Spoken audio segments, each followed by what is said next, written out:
saluran makanan dari ibu kepada anaknya itu sudah tidak lewat, bayinya tidak bertumbuh, masih terlalu kecil untuk bisa survive. Anything can happen anytime. Tidak ada guarantee itu. Hampir pasti tidak bisa bertahan.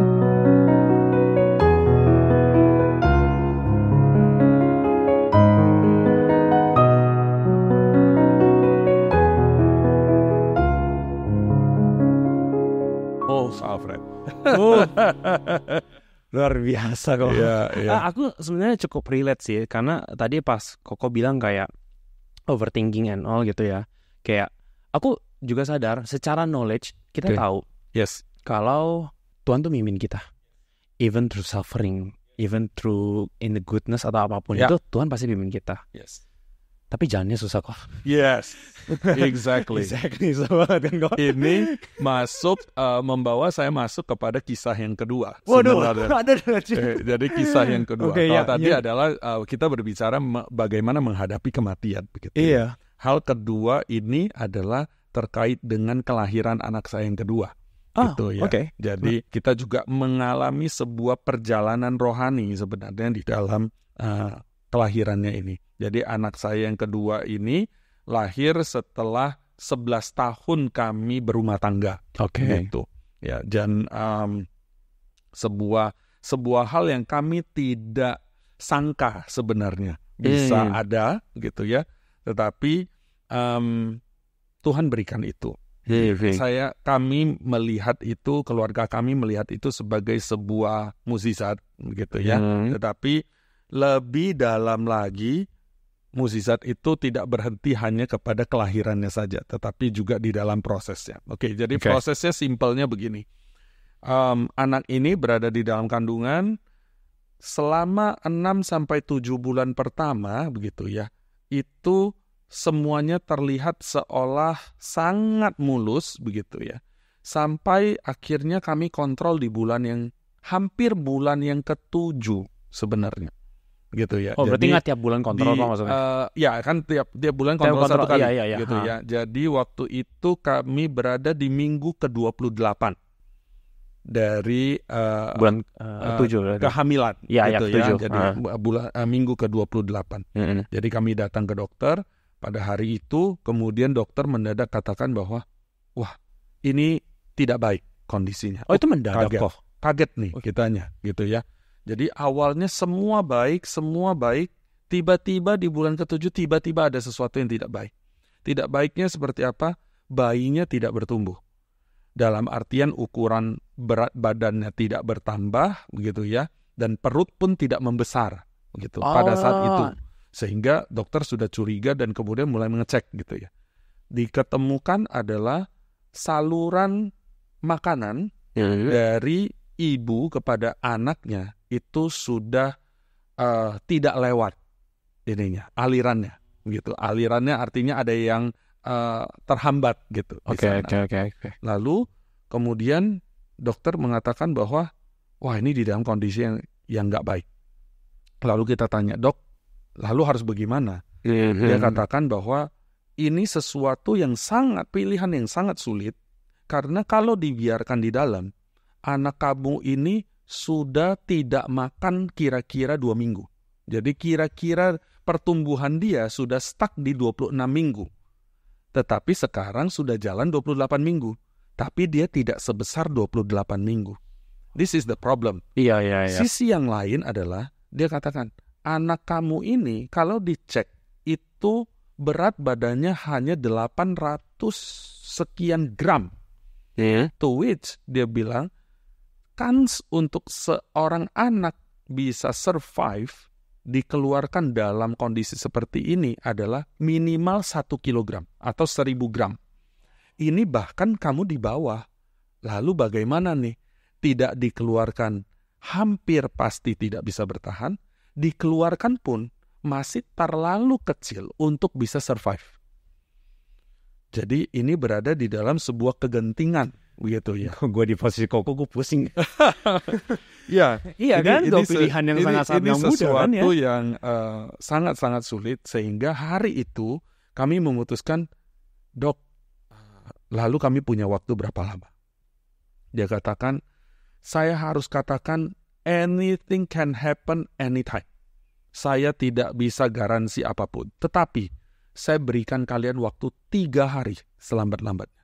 Di dalam 3 hari, kalau tidak ada perubahan kondisi, saya akan ambil resiko harus keluarkan anak ini. Itu yang sudah divonis oleh dokter saat itu.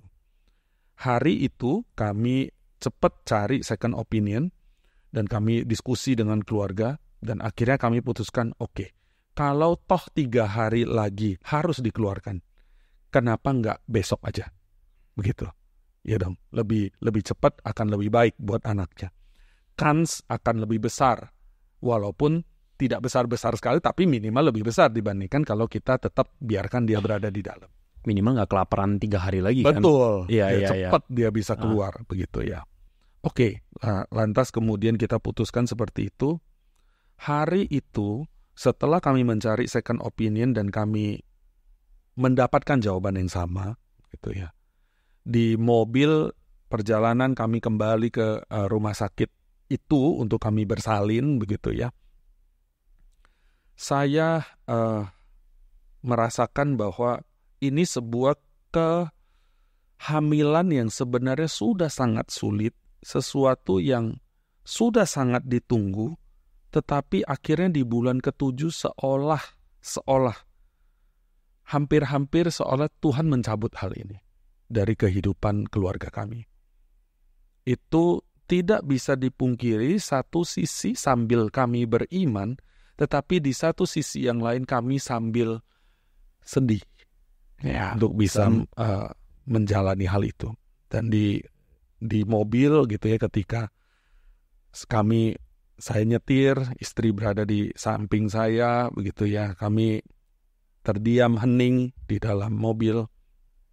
Kami tidak tahu harus berkata apa gitu ya. Tapi saya masih ingat ada satu lagu instrumental, lagu hymnal gitu ya, yang berjudul He Leadeth Me gitu ya. Dia menuntun, dia memimpin gitu. Yesus Tuhan yang memimpin kita gitu ya. Dia menuntun. Saya lupa ya ininya liriknya ya, tapi dia menuntun, dia selalu menuntunku. Dengan pasti ku mau ikut karena ada dia tuntunku. Sambil saya merenungkan kata-kata itu dan saya bernyanyi kecil di dalam mobil itu, begitu ya. Lantas saya meneteskan air mata, begitu. Saya menangis, begitu. Tuhan, Engkau menuntun, tetapi ini sebuah hal yang begitu berat di dalam kehidupan saya. Walaupun saya tahu Tuhan menuntun, tetapi itu tidak kemudian itu menjadikan segala sesuatu menjadi mudah. Dan bukankah ini sesuatu yang kita lihat di dalam kehidupan Daud, misalnya? Ini sesuatu yang kita lihat di dalam sepanjang Mazmur, begitu ya. Orang-orang yang berada di dalam tekanan, tetapi mereka menuliskan puisi, lagu, syair yang paling indah, karena mereka di dalam sebuah pergumulan journey bersama-sama dengan Tuhan yang mereka sembah. Dan itu yang hari itu saya merasakan, itu yang kami alami di dalam mobil itu, gitu ya. Kemudian kami tiba dan kami check-in. Sepanjang malam kami mempersiapkan diri untuk kami bisa menghadapi operasi besok pagi. Istri waktu itu juga dia ngomong gitu ya, bahwa hari itu dan sebelumnya dia nggak pernah seperti itu. Dia katakan bahwa hari itu saya ngotot minta sama Tuhan. Sebelumnya doa itu nggak pernah sengotot itu gitu ya. Maksudnya selalu ya Tuhan jadilah kehendakmu gitu. Ya tentu itu sesuatu hal ajaran yang kita tidak tentang gitu. Tetapi malam itu istri saya katakan, Tuhan tolonglah berikan saya kali ini, kabulkan permintaan saya, selamatkan anak ini. Lalu kemudian kami masuk di dalam operasi itu, begitu ya. Singkatnya adalah anak ini keluar, tidak kemudian semuanya menjadi mulus, dan dokter sudah brief kami, begitu ya. Begitu anak ini keluar, dia katakan salah satu yang nanti harus dilihat adalah apakah anak ini nangis atau tidak. Karena dia masih terlalu kecil. Karena dia terlalu kecil, paru-paru dan ototnya itu tuh semua masih terlalu lemah. Begitu, untuk bisa bernafas. Beda dengan anak-anak yang cukup bulan. Seperti itu. Jadi, harus lihat nih, dia bisa nafas nggak ibaratnya. Gitu ya. Dia bisa nangis nggak? Itu salah satu tanda pertama gitu. Dokter katakan, anaknya nangis. Wah, istri saya lega. Itu satu, gitu ya. Tetapi satu dan lain hal, mulai semua tindakan yang diperlukan dimasukkan kepada anak ini, lalu dia mulai di dalam kondisi yang stabil, saya dipanggil, kemudian saya diberikan sebuah list yang panjang gitu ya. Anak ini yang harus hati-hati ininya gitu. Jadi advice lah gitu ya. Saya kalau nggak salah ingat itu ada 10 nomor. Dan di nomor yang ke-9 itu ada satu tulisan. Doa agar diberikan kelancaran. Gitu. Saya berpikir, saya seorang yang juga hidup di dalam dunia medis. Gitu ya. Kalau kita mau katakan dunia medis, sebenarnya tidak ada nomor 9. Itu gitu ya. Nggak ada area itu gitu, karena ini adalah medis gitu kan. Tetapi saya sangat bersyukur bahwa bahkan di dalam kondisi yang seperti itu, dalam kondisi anak saya yang seperti itu, dunia medis pun harus mengakui bahwa kuasa Allah adalah di atas daripada apa yang bisa diusahakan oleh manusia. Ya, hanya itu yang saya lihat. Saya ketemu dengan dokter kepala yang untuk menangani anak-anak yang prematur gitu ya. Kemudian dia ngomong seperti ini. Anakmu bisa lahir, bisa survive, bisa baik gitu ya. Not because of us, dia bilang.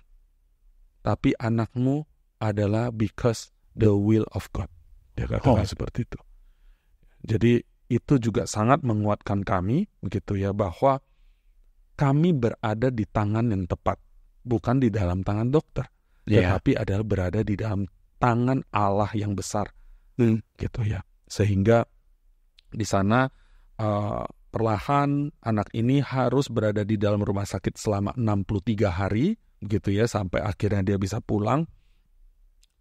Tentu satu sisi cost a lot of money, gitu ya. Tapi sisi yang lain, setiap kali kami datang untuk bisa mengunjungi anak ini, kami harus pulang ke rumah, anaknya masih harus ada di rumah sakit, jadi kami terpisah dengan dia, begitu ya. Setiap kali kami datang, kami bercengkrama dengan dia. Biasanya anak-anak yang prematur itu disuruh kangaroo, gitu ya, kangaroo, jadi harus nempel sama kulit dengan kulit, gitu, skin to skin contact, gitu. Jadi kami selalu bernyanyi setiap kali kami ketemu dengan dia, gitu ya. Bacain cerita belum ngerti ya kira-kira gitu ya, tapi minimal lantunan lagu, musik itulah sesuatu yang mungkin dia bisa paham, gitu. Kami selalu nyanyi ada satu lagu, dan uniknya adalah anak ini setiap kali kami nyanyi lagu itu, dia itu bereaksi, gitu. Ya, jadi itu lagu judulnya adalah Oh God Beyond All Praising, gitu ya. Ini sebuah lagu yang menurut saya sangat megah, sangat baik, gitu ya. Ya, dikatakan satu bagian yang menurut saya juga sangat indah, dikatakan adalah bahkan ketika di dalam kami ini mengalami kesakitan yang berat, gitu ya, ataupun di dalam kematian kami, tetapi kami akan bangkit untuk terus memuji nama Tuhan. Jadi itu bunyi yang sangat-sangat indah menurut saya di dalam lagu ini untuk bisa menggambarkan bagaimana anak ini. Sejujurnya saya harus katakan bahwa lagu ini kami nyanyikan satu malam sebelum anak ini lahir, gitu ya. Dan di dalam tekad saya di dalam hati saya begitu ya. Apakah nanti anak ini akhirnya lahir dengan selamat? Ataukah saya harus menguburkan dia? Lagu ini tetap berlaku. Entah dengan hidupnya dia atau dengan matinya dia, nama Tuhan tetap terpuji dan termulia. Itu yang menjadi satu kekuatan yang mendorong saya di dalam lagu ini, di dalam pujian ini. Dan satu pujian yang lain, di dalam sepanjang kami berjalan begitu ya. Oke, hari pertama udah lewat, hari kedua sudah lewat begitu. Tetapi hari-hari ke depan bagaimana? Karena anak-anak yang prematur, dan anak saya ini termasuk prematur ekstrim. Dia akhirnya lahir itu dengan 790 gram. Dan di dalam rumah sakit itu rekor terendah yang pernah lahir dan survive adalah 750 gram. Artinya dia menempati urutan kedua. Gitu ya. Dan dia bersyukur pada Tuhan dia bisa melewati seluruh tes itu dengan mulus, dan grafiknya itu tidak pernah turun. Gitu ya. Artinya tidak pernah ada terjadi masa-masa kritis gitu ya. Tetapi dia terus di dalam jalur yang terus membaik, progresif, dan tidak ada hambatan gitu. Bersyukur pada Tuhan. Itu satu sisi. Tapi sisi yang lain, waktu melewati hari-hari itu berbeda lagi Pak Alfred. Enggak segampang itu gitu ya. Ngomong sekarang sih. Iya. Jadi kala itu ngomong dengan dokter, jadi dok, apakah anak kami semuanya sehat? Gitu ya. Apakah sehat seluruhnya? Dokter katakan, dia selalu ngomong begini, kami tidak bisa katakan sehat Pak. Yang kami bisa katakan adalah saat ini stabil. 1 jam ke depan, 1 malam ke depan, kita nggak pernah tahu. Anything can happen. Bisa tiba-tiba sudden jadi buruk, lalu hilang pun bisa. Gitu. Jadi tidak ada guarantee itu. Lalu satu pujian berikutnya yang datang kepada saya adalah yang dibagikan oleh sahabat baik saya adalah lagu Because He Lives, yaitu sebab dia hidup. Gitu ya. Sebab dia hidup. Ada sebuah jadi sebab dia hidup ini adalah sebuah lagu yang ditulis oleh seorang wanita yang kala itu dia melahirkan anak yang keempat. Kalau tidak salah dia melahirkan anak yang keempat itu di dalam krisis ekonomi terbesar di Amerika, yaitu The Great Depression gitu ya. The Great Depression, pada saat itu dia lahir anak yang keempat. Di dalam kondisi yang bersamaan, suaminya itu terdiagnosis sebuah penyakit yang parah. Gitu. Ya. Jadi kemudian sang ibu ini menuliskan lagu ini. Dan dia menemukan sebuah mutiara iman yang begitu indah adalah di dalam apa? Di dalam kebangkitan Kristus. Lalu kebangkitan Kristus ini menyatakan apa buat dia? Dia katakan seperti ini. Kalau dia adalah Allah yang bangkit, maka dia adalah Allah yang mampu memeliharakan akan kehidupan saya. Walaupun dengan segala kesulitan yang ada. Kematian saja tidak mengalahkan dia. Maka dia pasti bisa mengatasi segala sesuatu. Suami saya mungkin meninggal. Anak-anak saya mungkin bisa, kondisi sekeliling mungkin bisa menjadi sulit. Tetapi kalau ada Allah yang seperti ini, maka saya tidak takut. Di dalam lirik, saya lupa bait kedua atau bait ketiga, di sana dikatakan bahwa dia bercerita mengenai anak ini, gitu. Dia kaitkan dengan Tuhan gitu. Dia katakan bahwa anak ini, begitu ya, anak yang terakhir ini, begitu ya, dia bisa menghadapi hari esok karena Tuhan itu hidup. Jadi dia bisa menghadapi hari esok bukan karena Great Depression hilang. Dia bisa menghadapi hari esok karena dia masih kecil gitu ya. Apa yang akan terjadi dalam hidupnya orang tidak tahu. Tetapi dia bisa menghadapi papanya yang mungkin besok tidak akan ada lagi begitu ya. Dan satu orang mama harus menghidupi 4 orang anak. Tapi karena Allahnya adalah Allah yang hidup, maka anak ini bisa menghadapi hari esok. Satu kalimat ini sangat mengharukan hati saya karena saya juga melihat bagaimana anak saya yang mungkin besok menjadi buta karena pada saat itu belum bisa dicek retinanya seperti apa. Anak ini mungkin besok bisa mengalami kecacatan di dalam pendengaran ataupun di dalam kinerja otak dan seterusnya, gitu ya. Tetapi karena Allah yang saya sembah adalah Allah yang bangkit dan yang hidup, saya percaya anak ini bisa menghadapi hari esok karena Allah saya, bukan karena saya. Dia bisa menghadapi hari esok bukan karena medis, tetapi karena ada Allah yang hidup, yang menuntun hidupnya dia. Entah dengan segala sesuatu yang mungkin dia alami yang buruk, tetapi dia bisa menghadapi hari esok bukan karena saya, yang bisa mampu mencukupkan dia dan seterusnya. Karena dia punya Allah yang hidup. Itu menjadi sebuah penguatan.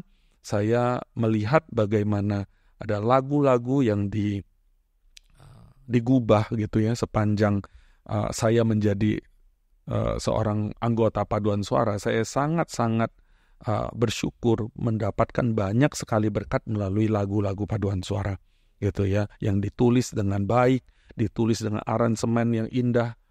Tentu tidak bisa dinyanyikan di dalam setting berjemaat begitu ya, karena kan memang perlu teknik khusus begitu. Tetapi bisa akses kepada lirik-lirik yang begitu indah, yang begitu baik. Orang-orang Kristen yang bergumul dengan Tuhan, lalu kemudian menghasilkan syair, bergumul dengan firman, menghasilkan sebuah aransemen musik yang begitu dalam gitu ya. Itu benar-benar sebuah kekayaan rohani yang saya bisa nikmati. Tuhan izinkan saya untuk bisa menikmati itu di dalam pelayanan saya.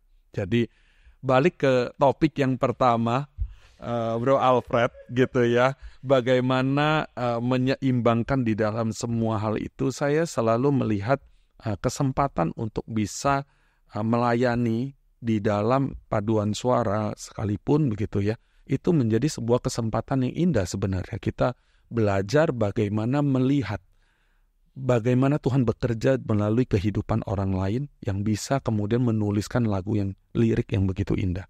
Gitu ya. Itu pun membangun iman saya.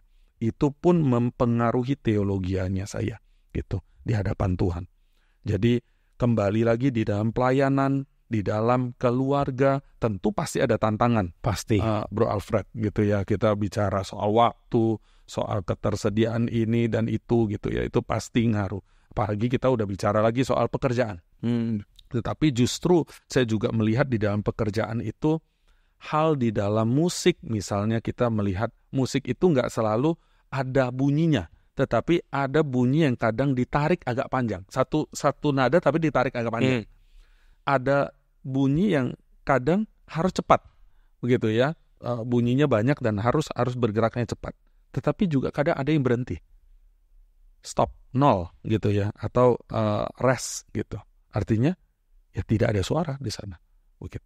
Demikian juga bagaimana kita mengatur di dalam ritme kita. Bahkan di dalam bekerja ya, ini saya berbicara bekerja. Kadang kita harus bekerja cepat. Kadang kita harus bekerja itu ya memang harus ada satu titik. Ya kita harus berani siapkan itu untuk vacuum gitu ya. Artinya ya tidak ada sesuatu yang harus kita taruh di sana as a rest gitu. Tapi ada sesuatu yang mungkin kita harus tahan lebih panjang gitu. Satu not yang kita tahan lebih panjang. Demikian juga di dalam ritme, di dalam bekerja gitu. Jadi saya melihat keindahan daripada kita merelasikan semua kehidupan kita itu, tidak mengkotakkan itu menjadi ini kehidupan keluarga, ini kehidupan pelayanan, ini kehidupan pekerjaan. Tetapi seyogianya ini adalah sebuah kehidupan. Hanya di dalam konteks-konteks yang berbeda, di dalam waktu yang berbeda. Hanya itu saja. Tidak ada kemudian kita mengkotak-kotakan. Gitu ya. Jadi kalau ada di sini berarti tidak bisa di sini. Oke, ya benar. Ya jam kerja ya jangan kita juga ini ya, maksudnya kita pakai untuk yang lain, ibaratnya seperti itu. Jadi itu sesuatu yang menurut saya memang patut dan pantas, dan Tuhan memang mau itu gitu di dalam kehidupan kita. Tetapi kita harus belajar juga melihat bahwa hidup itu bagaimana kita pakai sepenuhnya itu untuk Tuhan, entah itu di dalam keluarga, entah itu di dalam pelayanan, itu hanya soal konteks dan ruang dan waktu. Tetapi itu tetap adalah hidup kita. Benar. Yang utuh, yang seharusnya kita bertanggung jawab dan melihat kepada Tuhan. Gitu. Itu yang buat saya seperti itu. Di dalamnya pasti ada pergumulan, di dalamnya pasti ada kesulitan gitu ya. Karena tidak bisa berada di tempat yang sama di waktu yang di tempat yang berbeda di dalam waktu yang sama. Nggak mungkin gitu. Tetapi ya itu urutan-urutan kembali ke task and time management tadi. Benar. Gitu, ya. Jujur ya kok. Ya. Aku speechless. Okay. Jujur aku speechless karena yang dari tadi aku pikirin, aku istilahnya ikut emosional. Karena tadi pas Koko bayangin yang lagi perjalanan di mobil gitu ya. Aku bayangin aku di situ. Itu kayak aku tahu setiap orang, teman-teman kita semua pasti punya pergumulan yang sama gitu. Aku juga pernah pengalaman pergumulan yang sama, bukan yang sama ya, tapi pergumulan, tapi yang berbeda, tapi aku merasakan pergumulan yang cukup berat gitu at that time. I cannot help to cry tadi, karena aku ngerasa kayak gila ya, kalau aku di posisi itu, what would I do? Kayak gitu. Dan ketika aku bilang kayak Tuhan mencabut itu semua, habis itu kayak cuma ada satu tangan yang ngeluarin dan kita just hold on to God. Total depravity ya. Total depravity ya, langsung tulip nih. Tapi aku ngerasa momen itu ngerasa kayak kita itu gak ada apa-apanya. Kita literally gak ada apa-apanya. Kayak kita mau punya uang banyak kah? Kita mau punya kesehatan yang sehat gitu. Pokoknya kayak a healthy life gitu. At any moment, God can take it. Tapi balik lagi pertanyaannya, kita cinta Tuhan gak? In our lowest moment or in our highest moment juga.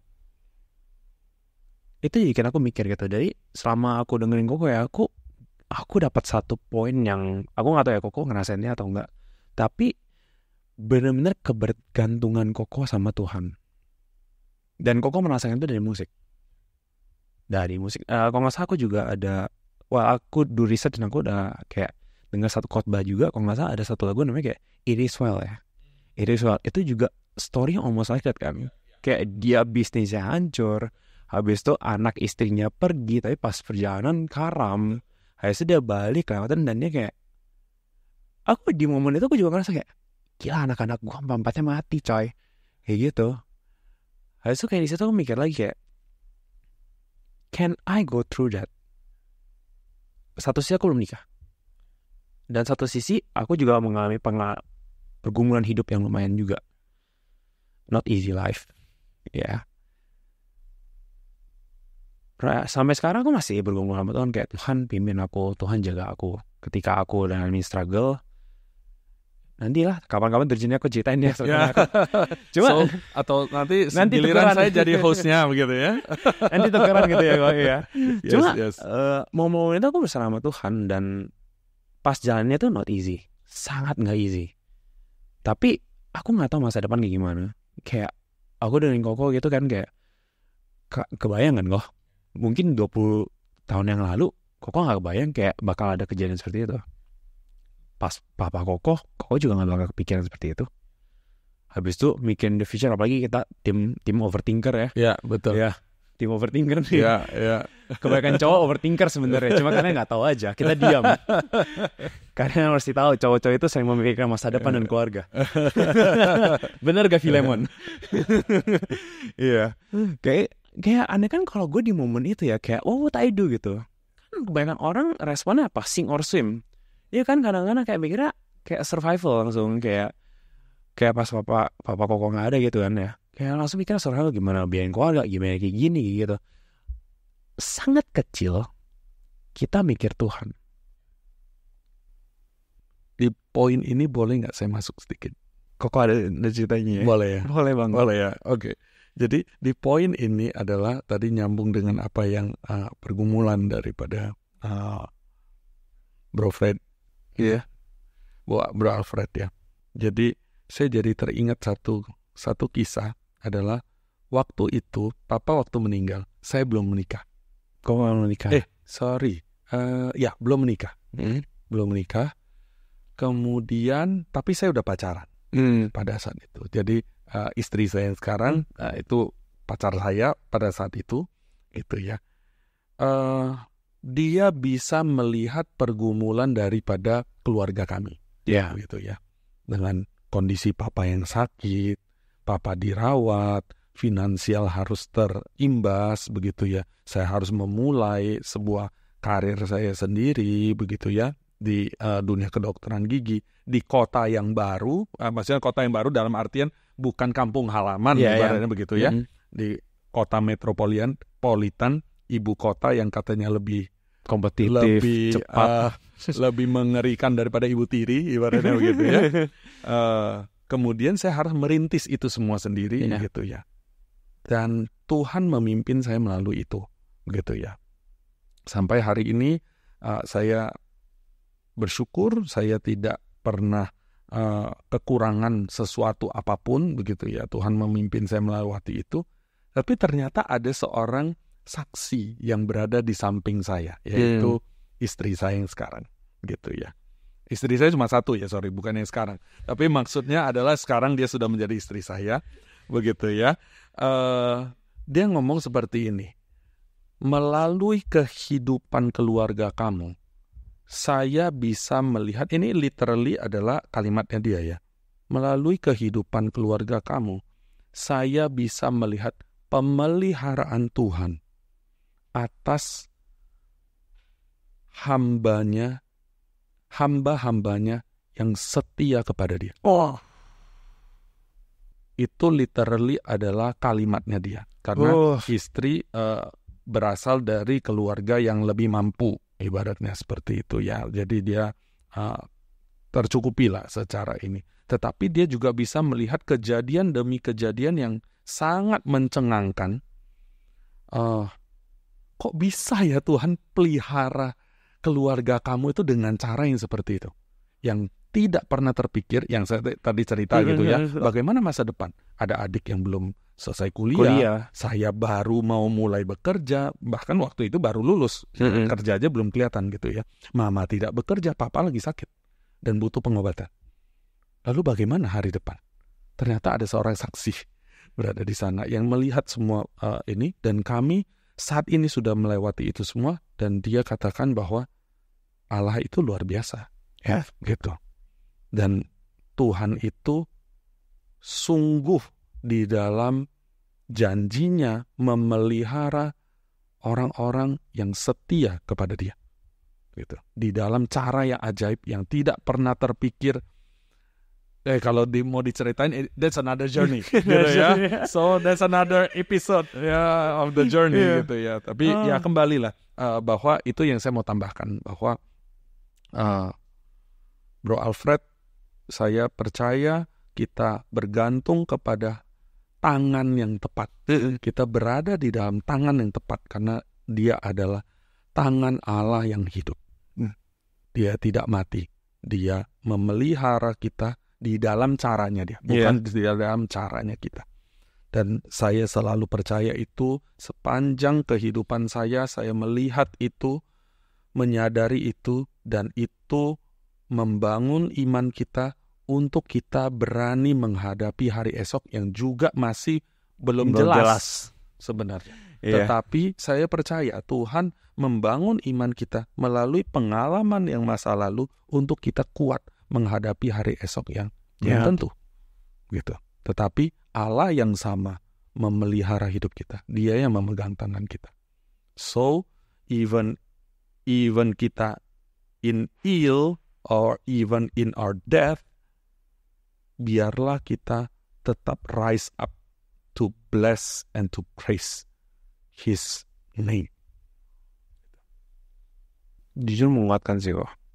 Ketika kita tahu kalau Tuhan tuh ngejaga kita. It will be amazing. Dan aku tadi barusan dapat info hari ini Koko Anif ya. Oh iya benar ya. Saya nggak menyangka itu sebenarnya gitu ya. Tadi pagi-pagi gitu ya. Kemudian ada yang selamatin seperti itu, dan itu sesuatu yang buat kami ya bersyukurlah ya. Tuhan pimpin selama 13 tahun pernikahan kami gitu ya, dan Tuhan karuniakan semua. Tidak di dalam kondisi yang kita katakan semuanya tidak ada badai gitu. Butterfly ya. and rainbows enggak kayak gitu kok gitu ya. Tentu ada naik turun, ada pergumulan begitu. Tetapi justru itu waktu kita jalanin itu, kita lihat kembali semuanya Tuhan susun dan Tuhan tata dengan begitu indah, seolah tidak ada yang salah pada waktu kita jalan. Kayaknya nih salah nih Tuhan, gitu. Tuhan kenapa harus kayak gini nih? Kenapa saya kan mau jadi dokter gigi. Ya, kenapa begini ya jalan? Gitu. Tapi after all, He is God. Dia nggak pernah salah. Mungkin ini kok, aku ngeliat kayak teman-teman kita, mungkin punya struggle, mungkin nggak sampai Koko ya, karena Koko punya mungkin ada yang lebih berat, mungkin ada yang lebih berat, mungkin ada yang nggak sampai Koko, tapi mungkin juga ada, mungkin struggle mereka gitu, mungkin a doubt sama Tuhan, atau mungkin juga, kan biasanya kalau lagi clouded kayak gini ya kok, itu jalan nggak kelihatan apa-apa nih kok, benar-benar kayak blinded by sight gitu kayak. Mungkin ada gak Koko advice buat mereka, atau mungkin Koko mau berikan nyanyian pujian buat kita semua? Saya bikin gak lah ya. Aduh. Nanti kita recording, kita post di episode 2. Ya. Jadi kalau tadi cerita mengenai, maksudnya kita punya doubt dengan Tuhan, kita punya disappointment, saya pikir. Gitu ya. With God, gitu ya. Itu ada sebuah buku yang baik, saya pikir, dari Philip Yancey begitu ya, berjudul Disappointment with God. Itu sebuah buku yang menolong saya juga di masa-masa lampau begitu ya, menghadapi overthinking itu tadi begitu ya. Next gue baca kok. Ya, Disappointment with God gitu. Disappointment with God ya. Itu sesuatu yang baik gitu ya, tulisan-tulisan yang baik. Jadi keywordnya kok mungkin dari buku itu yang kayak benar-benar kayak Koko kayak ini nih kayak gitu. Saya jujur nggak ingat persis lagi begitu ya mengenai apa yang diiniin apa bukunya si Philip Yancey begitu ya. Tetapi salah satu buku lainnya yang juga ngomongin soal disappointment with God itu adalah menemukan Allah di tempat yang tidak terduga. Jadi artinya yang saya mau katakan bahwa di dalam kita punya disappointment with God, di dalam kita punya doubt with God gitu ya. Saya pikir itu bukan sesuatu yang untuk disesalkan sebenarnya. Tetapi itu adalah sebuah bagian daripada journey kembali. Gitu ya. Journey kita berjalan bersama-sama dengan Tuhan. Dan saya juga pernah dapat satu kalimat bahwa adalah terkadang di dalam hidup kita itu perlu digoncangkan oleh Tuhan gitu ya. Tetapi bukan digoncangkan untuk dicabut, tetapi digoncangkan untuk kita bisa ditancapkan lebih dalam lagi gitu di dalam Tuhan gitu. Jadi kadang kita perlu di-shake seperti itu. Dan saya bisa melihat bagaimana justru melalui kondisi kehidupan yang dulu yang saya pernah lewati seperti itu membawa sebuah kebangunan, pertumbuhan rohani di dalam kehidupan saya. Ya. Lalu, kenapa kemudian kita itu justru, dalam tanda kutip ya, berusaha menghindari kesulitan-kesulitan itu, begitu. Walaupun kita bicara bukan kita nyari-nyari kesulitan, tetapi poinnya adalah bahwa kehidupan seorang Kristen memang adalah sebuah kehidupan yang dekat dengan yang dikatakan sebagai penderitaan, begitu. Dan penderitaan itu adalah sesuatu yang membawa kita di dalam pertumbuhan iman. Saya sedang mempersiapkan untuk besok pelayanan ini ya, reformasi di dalam kebaktian doa. Saya kutip kembali adalah kalimat daripada Martin Luther yang dia pakukan 95 dalil di pintu gereja Wittenberg gitu ya, di Jerman begitu ya. Di dalil ke-94 dan ke-95 dia katakan seperti ini. Kira-kira gitu ya bunyinya ya gitu ya. Umat Kristen hendaknya seharusnya mengikuti jejak Kristus dengan sungguh gitu ya, sehingga kita bisa masuk ke dalam surga dengan keyakinan yang penuh gitu ya. Melalui banyak penderitaan dan bukan kenyamanan yang palsu. Itu adalah bunyi dalil ke-94 dan 95 begitu ya. So itu sesuatu yang buat saya sangat menarik. Besok saya juga akan print sebuah kertas yang saya ambil kutipan 94 dan 95 itu gitu. Wow. So kalau kita ini kembali ke pertanyaan daripada Bro Alfred ya tadi ya, maksudnya apa nih yang mau dibagikan nih kepada teman-teman yang ini. Saya pikir kita perlu memandang ke depan gitu ya.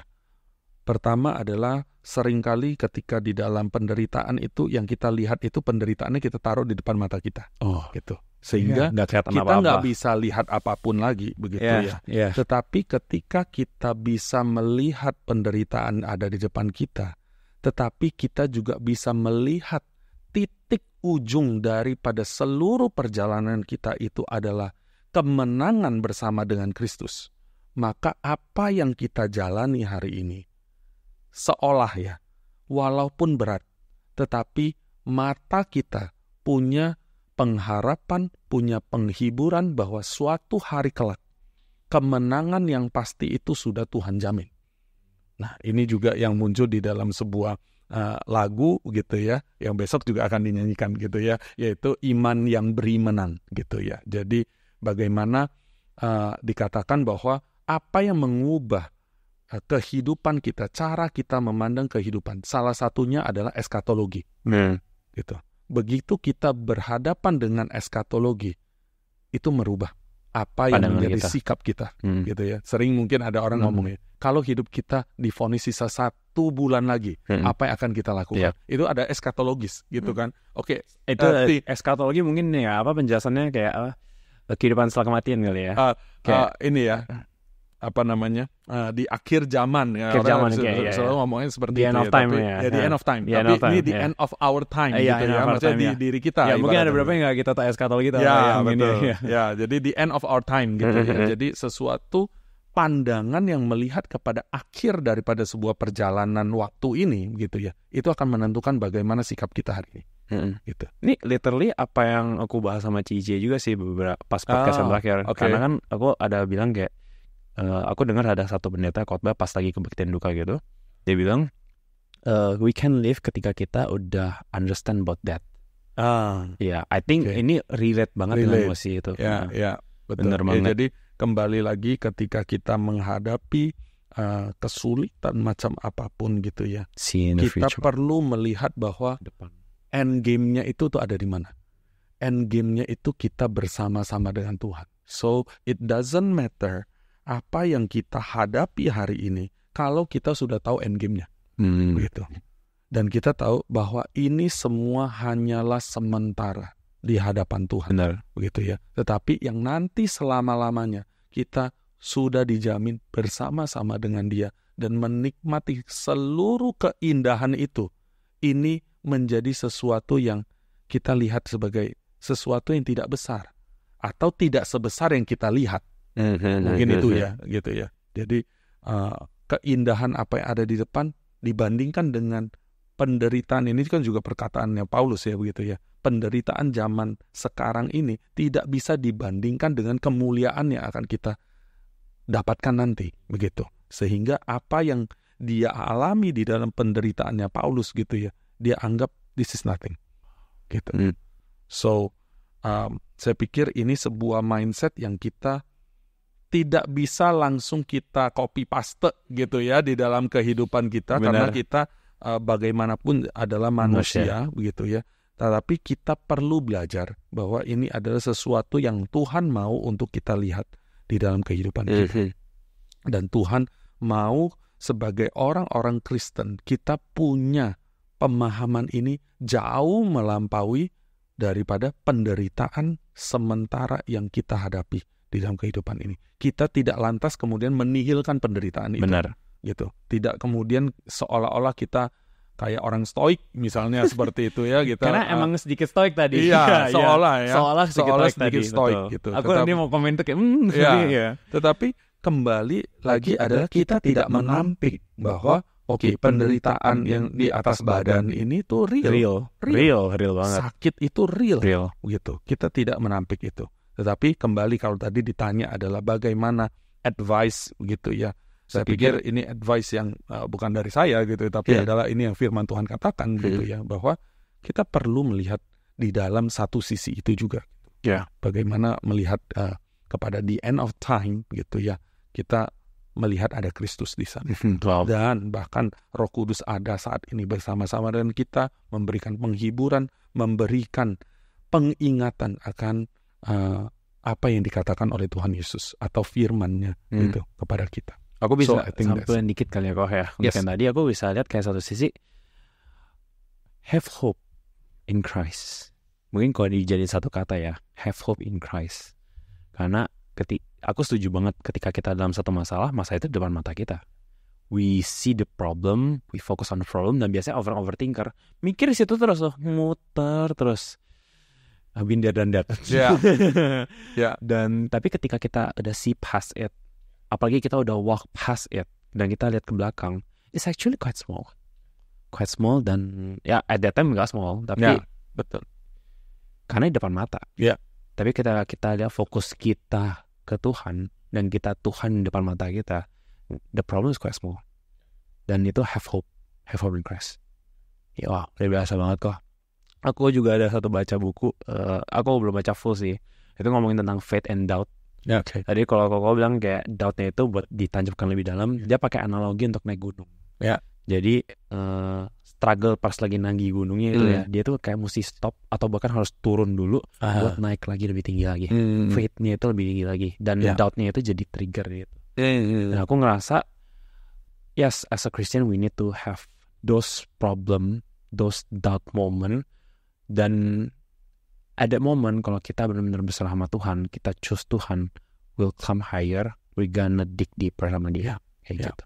Dan saya pikir itu juga adalah desainnya Tuhan di dalam kehidupan kita begitu ya, bahwa kita harus jujur katakanlah kita paling banyak bertumbuh di dalam mana? Di dalam penderitaan begitu. Itu nggak bisa dina, kita nggak bisa dina, gitu. Sehingga itu yang membuat ketika kita melihat bahwa teologi kemakmuran itu menjadi sesuatu yang nggak tepat begitu ya. Karena toh maksudnya di dalam Kisah Rasul 14:22 kalau saya nggak salah, tadi saya baru tulis itu begitu ya, yaitu ya iman itu tumbuh di dalam bermacam-macam penderitaan begitu, dan itu sesuatu yang seharusnya kita kejar, walaupun kita bukan mencari masalah, kita kejar adalah pertumbuhannya begitu. Betul. Either itu Tuhan Tuhan izinkan untuk kita mendapatkan itu melalui penderitaan dan segala macam. So saya pikir we should redefine apa itu penderitaan gitu. Besok udah mulai baca buku Suffering. Kemarin Lewi baru kasih buku Suffering lagi. Yes. Dari Paul Tripp, belum baca aku. David Paul Tripp ya. Iya. Gitu. Ya, tapi aku setuju sih kok. Ya, dan I think thank you banget kok buat the stories and all. Jujur ada beberapa yang bakal kita cut. Gak enak nih habis semuanya gitu. Cuma ya thank you banget kok buat the story and the sharing. Menurut aku it's gonna be like a powerful story yang mungkin bisa help a lot of people juga. Dan ini adalah cerita Eko Vitalik, dan mungkin ini adalah salah satu cerita dari teman-teman Siman kita, dan bakal ada cerita-cerita lain lagi di Beranda Podcast, karena di Beranda ada berita baik untuk Anda. So, see you next time, see you in the next podcast, see you in the next story and next journey. Bye-bye.